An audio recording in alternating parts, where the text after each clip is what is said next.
monde. Bon, on est reparti pour une petite pêche, mais cette fois-ci en eau froide. Alors moi je vais vous montrer au cours de cette vidéo comment je pratique ma pêche dès que les eaux sont froides. Il y a une personne qui m'a demandé comment je faisais, donc j'ai décidé de faire une petite vidéo pour montrer cette façon de faire. Après, ça ne veut pas dire que je vais faire du poisson, parce que tout le monde le sait qu'en eau froide, c'est assez compliqué. Mais on va se donner les chances pour faire ça.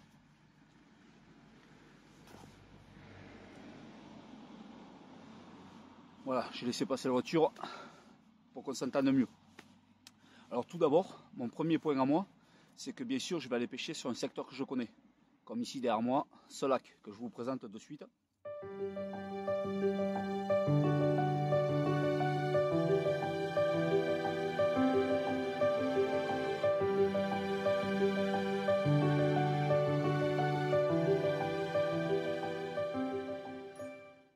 Alors comme je viens de vous montrer ce secteur, c'est un lac que je connais assez. Je ne dis pas que je le connais entièrement, mais je le connais quand même. J'ai déjà fait du poisson.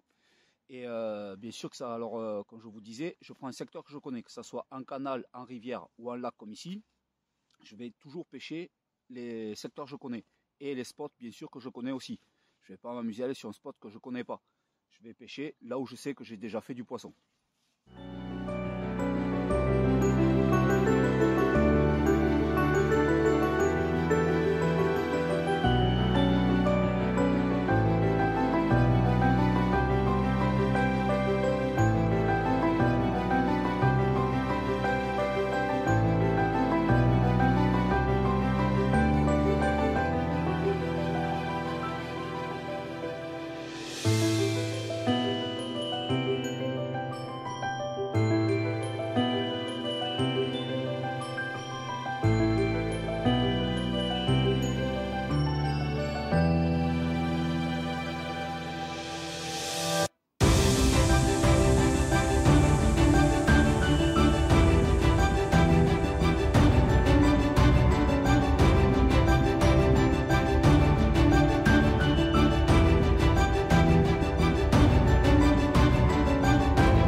Ensuite, mon deuxième point à moi, c'est que je pêche toujours qu'à 2 cannes, comme vous voyez derrière. Ça ne me sert à rien de mettre plusieurs cannes, les départs se font beaucoup plus rares. Donc, pour moi personnellement, je considère que je pêche qu'à 2 cannes. Après, chacun fait comme il veut. Et bien sûr, les 3 quarts de mes pêches que je fais quand il fait froid se font la journée. Je pêche très rarement la nuit. Et j'essaye toujours de venir pêcher dans les heures, toujours pareil, sur les secteurs que je connais. Dans les heures où c'est qu'en principe, le reste de l'année, je fais des départs. Donc c'est-à-dire soit le matin au lever du jour, soit entre midi et 2, ou soit, on va dire, à la tombée de la nuit. Donc je pêche la journée, en gros, quelques heures.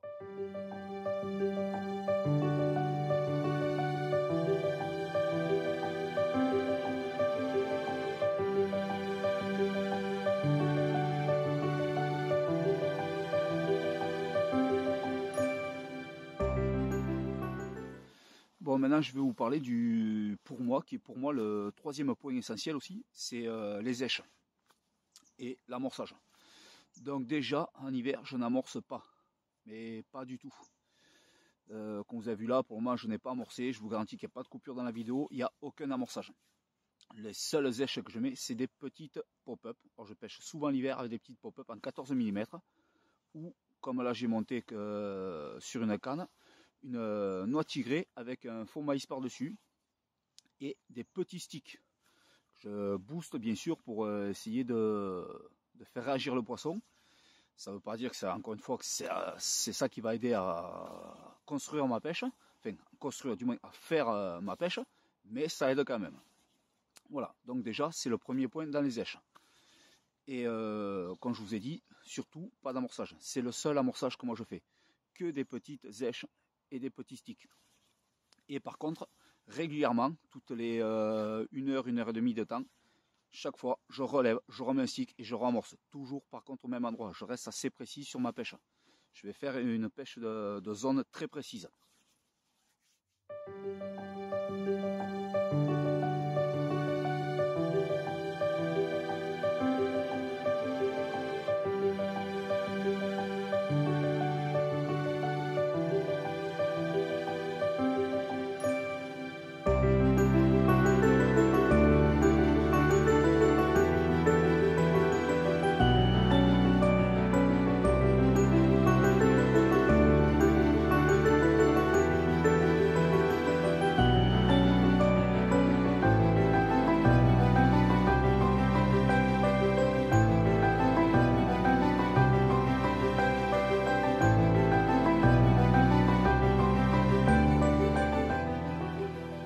Et bien sûr, je vais pêcher aussi avec ces éches, ces produits que je connais, que le reste de l'année m'ont rapporté du poisson.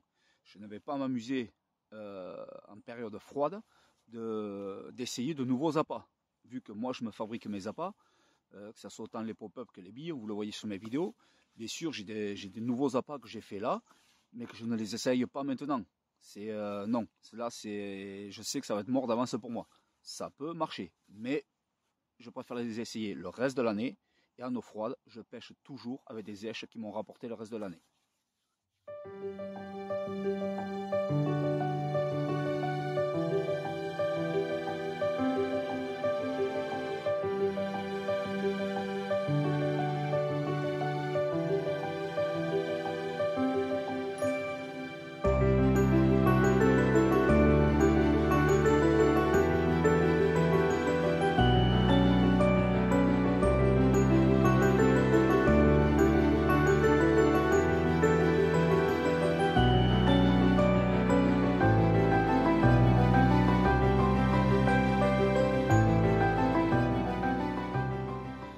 Bon, ça fait un petit peu plus d'une heure que ça pêche.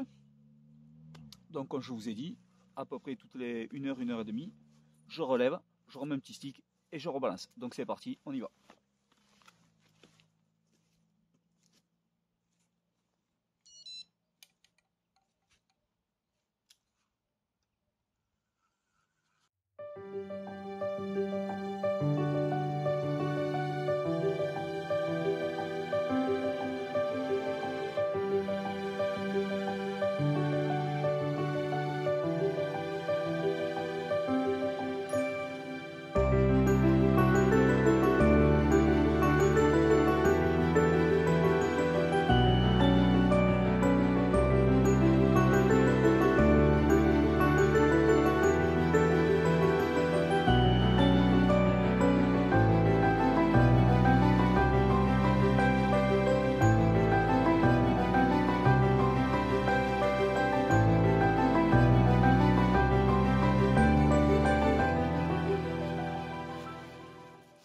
Bon, et ce qui est du 4e point par contre, bon ben là après c'est la patience. Hein. Une fois que vous avez mis tout ça en place, il n'y a pas de raison que ça ne marche pas. Quand je vous dis, je me répète encore une fois, l'hiver c'est assez compliqué, enfin pour moi. Il y en a qui vous diront que ça marche très bien, tant mieux pour eux. Moi les pêches hivernales sont très compliquées pour moi. C'est pas là où c'est que je fais mes meilleures pêches, mais bon, j'y vais quand même. Et donc du coup, il faut être très patient, attendre que le détecteur retentisse. Et là, vous aurez le plaisir de sortir ce poisson. Et sinon, surtout pas se décourager. Si vous n'en faites pas, vous revenez le lendemain, le surlendemain, le week-end d'après. Voilà, il faut insister. C'est tout ce qu'il y a à faire. Pendant ce temps, moi, ce que je fais quand c'est comme ça, eh bien, j'observe les secteurs où je suis. Et je vois quelques poissons sortir, des sauts, des fouilles. Ça arrive même l'hiver qu'il y ait des fouilles. C'est assez rare, mais on en voit. Et ça me permet de voir pour la saison d'après, la belle saison, c'est que si ça confirme vraiment les secteurs que je pêche, s'ils sont vraiment bien, enfin si c'est vraiment là qu'il faut pêcher ou s'il faut bouger un peu.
Bon ben voilà, au bout de 5 heures de pêche, bon ben zéro départ.